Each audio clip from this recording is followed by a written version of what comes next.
Celestial blessings, my name is Helen Demetriou, and today I'm going to show you how to make a full moon incense, because the full moon is on the 28th of May, and I'm also going to show you some of the work that I've been creating lately.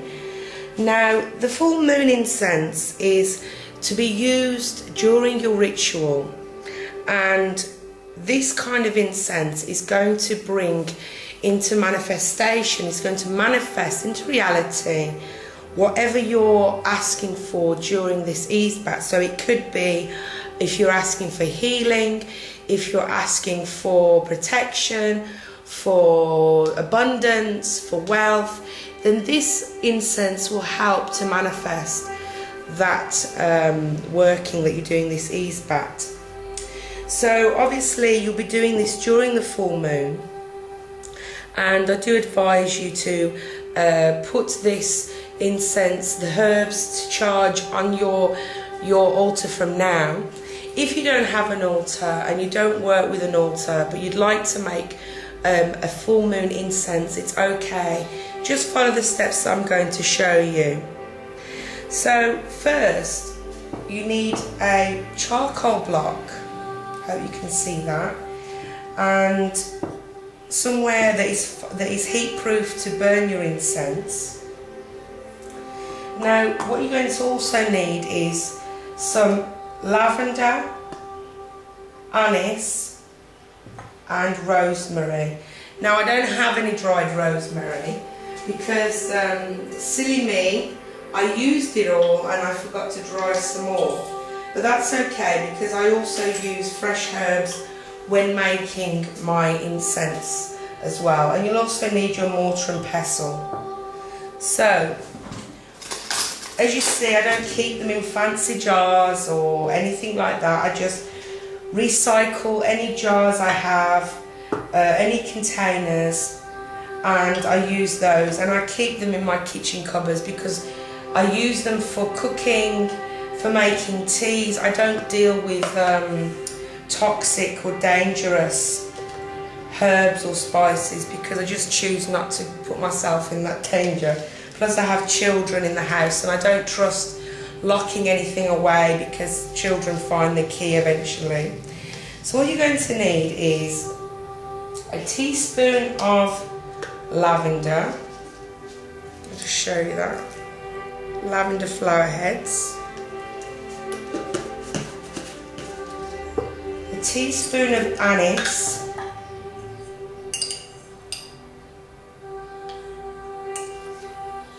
Now, if you had dried rosemary, then you would put rosemary in there. And I'm going to grind these clockwise because I want to bring towards me manifestation. Just make sure you can see what I'm doing. Yeah, fantastic. So, in my mind, I'm thinking about the working I'm going to do for my full moon ritual and thinking about bringing that towards me. Okay. So then I'll put it into a container to keep for the meantime. And because I'm using fresh rosemary, I'll just separate those from the stem and put those in two. The only difference is that it will crackle if you use undried herbs.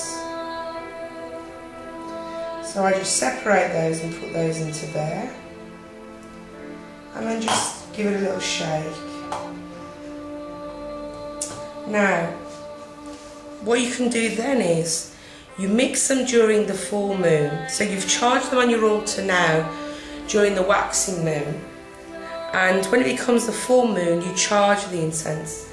Now, you can say something like, put your hands over the incense, ground yourself, breathe deeply a few times, find the stillness within. By pregnant moon that lights the night, I fire your power to take flight, and bring the things I ask of thee. As I will, so mote it be. And feel those herbs being charged. Feel the energy of the goddess running through your whole being, charging the incense. Then when you're ready, light your charcoal stick, your charcoal disc.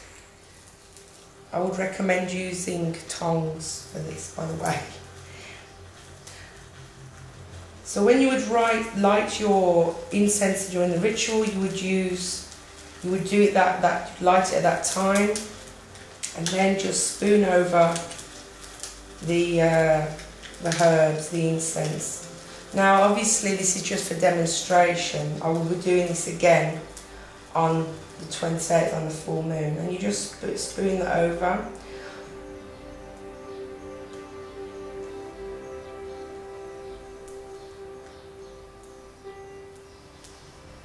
And there you have your incense burning. Of course, you need to blow on the charcoal to get it nice and hot.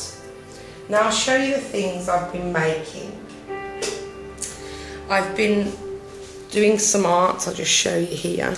Try and get it to stand up somewhere. Okay.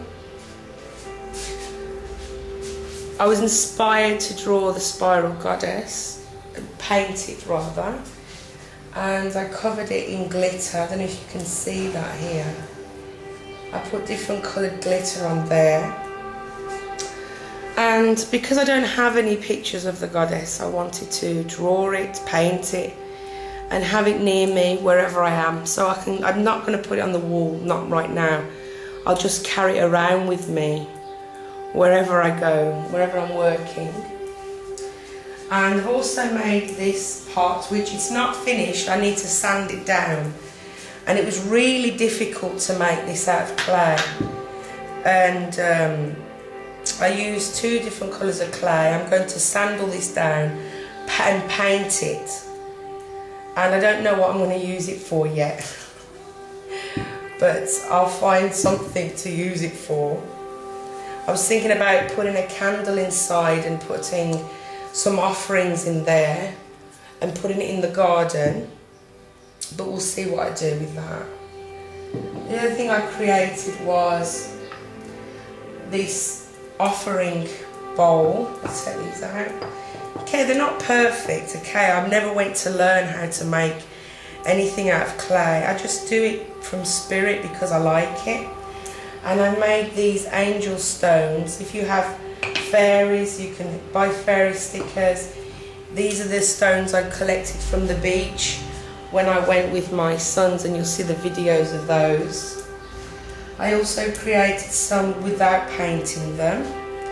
Again, if you've got any fairy stickers, you can just stick those on and glue them underneath, and then paint them or put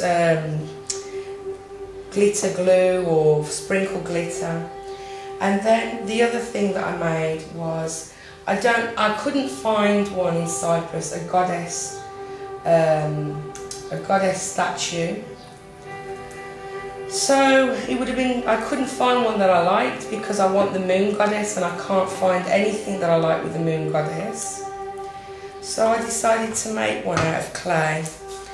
And there's another YouTuber that has a very similar design, and I didn't know that until I saw hers, and I said to her, you know, I've made one very similar. And what I do is, as you can see, it's not perfect. You can see the moon on the top of her head, and I put offerings in there. Maybe I'll put incense in there to charge on the altar. Put flowers, you can put crystals, basically anything as an offering, or anything that I'm going to use and I wish for the goddess to bless for me. So I just made that out of clay, and because I like sparkly, glittery things, I used glitter paint. So that's what I've been doing lately, and I've been inspired. They're not perfect, but you know, it makes me happy, and I use them, so I'm happy with what I have. So thank you for watching, and have a great day. Bye-bye.